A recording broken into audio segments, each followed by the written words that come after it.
নষ্ট হয়ে পড়ে আছে গভীর নলকূপ, কোথাও বসতবাড়ির নিচে চাপা পড়েছে বরেন্দ্র বহুমুখী উন্নয়ন কর্তৃপক্ষের এই সেচ সুবিধা। বরেন্দ্র কর্তৃপক্ষের তথ্যমতে ঠাকুরগাঁও জেলায় বর্তমানে গভীর নলকূপ আছে ৬৭০টি, যা প্রয়োজনের তুলনায় অনেক কম। তার উপর যে কয়টি আছে তার বেশিরভাগই নষ্ট। একদিকগুলো রাস্তা কোনো ডিপ নাই। ডিপ যদি থাকতো তাহলে পাইপের লাইন দিয়ে আনা যাইতো। এখন তো ডিপের তো কোনো এখানে অপশন নেই। অফিস থেকে কোনো লোক আসতেছে না বা এগুলা কোনো মেরামতে আমাদের কোনো ব্যবস্থা হচ্ছে না। টাকা দিয়ে তারপর যান্ত্রিক যদি সমস্যাটা না হইতো, ওরা বহন করতো, বরেন্দ্র বহন করতো, তাহলে আমরা একটা সুবিধা আরো বেশি পাইতাম।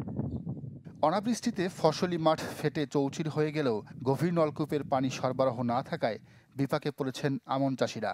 বাধ্য হয়ে ঝুঁকছেন বৈদ্যুতিক মোটর ও শ্যালো মেশিনের দিকে, কিন্তু তাতে ঘাড়ে চাপছে অতিরিক্ত খরচের বোঝা।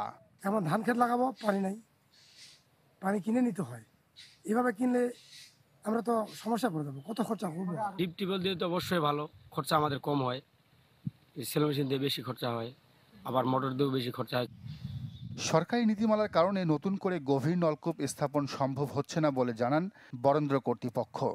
এলাকায় যে সংখ্যক সেচ যন্ত্র আছে সেটা আসলে প্রয়োজনের তুলনায় কম। এখনো অনেক জায়গা আছে যেখানে সেচের ছোঁয়া লাগেনি, এবং সেসব জায়গায় যদি সেচের ব্যবস্থা করা যায়, সেচ যন্ত্র স্থাপন করা যায়, তাহলে মানুষ আরও বেশি উপকৃত হবে।